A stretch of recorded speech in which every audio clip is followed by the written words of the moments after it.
میرے نبی کی دعا سنو اپنے رب کی تعریف میں، صبح و شام میرے نبی اپنے رب کی یوں تعریف فرماتے تھے۔ سارے انسانوں کی تعریف کٹھی کریں اللہ کے بارے میں تو میرے نبی کی حمد و ثنا اللہ کے بارے میں سب سے زیادہ ہے۔ چند الفاظ میں سمندر آ جاتے تھے، چند الفاظ، ہم تو عربی نہیں جانتے نا، ہماری بدقسمتی ہے، یعنی کوئی لمبے چوڑے الفاظ نہیں ہیں۔ میرے نبی کی تو 23 برس کی زندگی تھی، کوئی کتابیں نہیں ہیں، الکلمات جن کو ایک مثال سے واقعہ سناتا ہوں۔ طفیل بن عامر دوسی آئے، ان سے مکے والوں نے کہا ایک جادوگر ہے، جو اس کی سنتا ہے نا اسی کا ہو جاتا ہے، لہذا اس کی بات نہ سننا۔ طفیل کہتے ہیں میں ڈر کے نا میں نے اپنے کانوں میں روئی ڈال دی کہ میں سننی ہی کوئی نہیں، کہ تو میرے اوپر جادو نہ چل جائے۔ طواف کر رہا ہے اور اللہ کے نبی نماز پڑھ رہے ہیں، چہرے پر نظر پڑی تو کشش پیدا ہوئی، کہنے لگا یہ کون ہے؟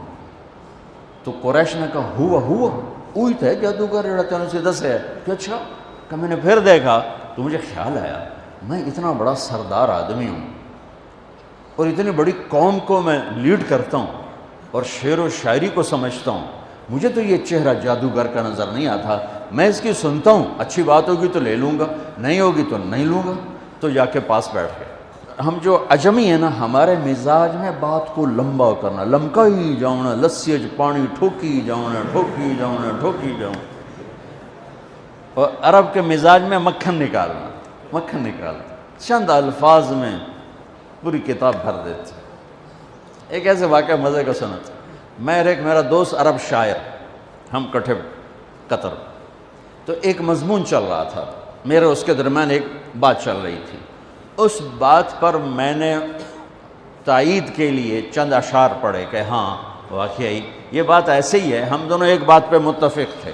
تو میں نے کہا وہ شاعر کہتا ہے وَمِمَّا شَجَانِي أَنَّنِي كُنْتُ نَائِمًا أُعَلِّلُ مِنْ بَرْدٍ بِطِيبِ التَّنَسُّمِ إِلَىٰ أَنْ دَعَتْ وَرْقَاءُ مِنْ غُصْنِ أَيْكَةٍ تَفَرَّدَ مَبْكَاهَا بِحُسْنِ التَّرَنُّمِ فَلَوْ قَبْلَ مَبْكَاهَا بَكَيْتُ صَبَابَةً بِسُعْدَى شَفَيْتُ النَّفْسَ قَبْلَ التَّنَدُّمِ وَلَكِنْ بَكَتْ قَبْلِي فَهَيَّجَ لِيَ الْبُكَاءُ بُكَاهَا فَقُلْتُ الْفَضْلُ لِلْمُتَقَدِّمِ۔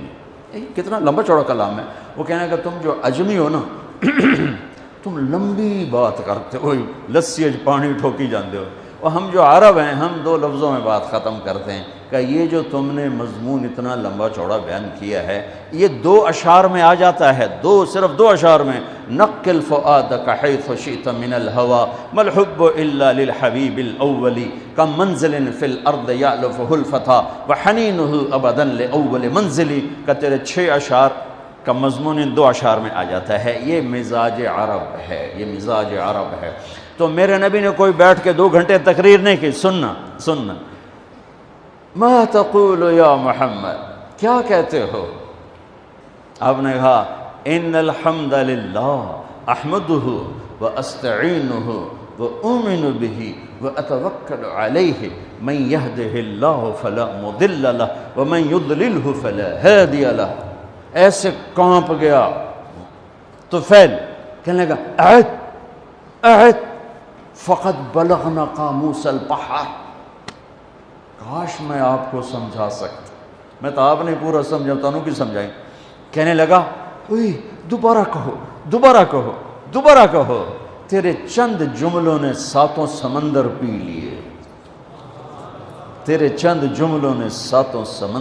لیے، یہ ہے کلام عرب کا حسن، تیرے چند جملوں نے۔ آپ نے پھر کہا ان الحمد للہ احمدہ واستعینہ واؤمن بہ واتوکل علیہ من یہدہ اللہ فلا مضل لہ ومن یضللہ فلا ہادی لہ، کا ہاتھ بڑھا، مجھے کلمہ پڑھا۔ ہاں، اس لیے میں کہہ رہا ہوں جو تعریف میرے نبی نے اپنے اللہ کی کر دی ایسے چند جملوں میں، قیامت تک نہ بعد میں ہوگی نہ پہلے ہوئی ہے۔ تو میرے نبی کی صبح و شام کی دعا کیا ہے؟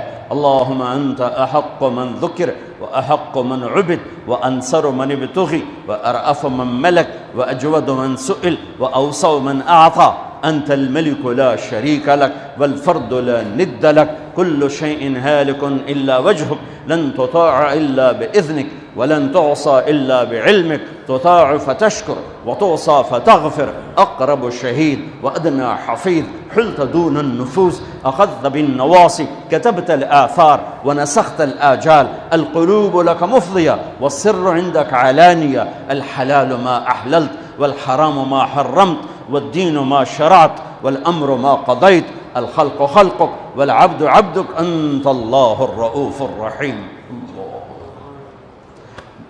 اب اس کو ترجمہ تو نہیں سمجھ میں آئے گا لیکن ردم تو اچھا لگ رہا ہوگا. کیا ردم ہے, کیا موسیقی ہے, کیا موسیقی ہے. اے اللہ پوری دھرتی میں تیرے سوا کوئی نہیں جس سے میں یاد کروں, تیرے سوا کوئی نہیں جس کے آگے سر جھکاؤں, تیرے سوا کوئی نہیں جس کے آگے جھولی پھیلاؤں, ہاتھ پھیلاؤں, تیرے سوا کوئی نہیں جو کھل کے دے اور دیتے ہوئے خوش ہو, تیرے سوا کوئی نہیں جو ندا اور صدا اور پکار پر حاضر ہو. تو ہی ہے جو صدا پہ آتا ہے, ندا پہ آتا ہے, پکار پہ آتا ہے. بلکہ تجھے تو آنا ہی نہیں پڑتا کہ تو نحن اقرب الیہ من حبل الورید, تو پہلے ہی شاہ رگ سے زیادہ قریب ہے.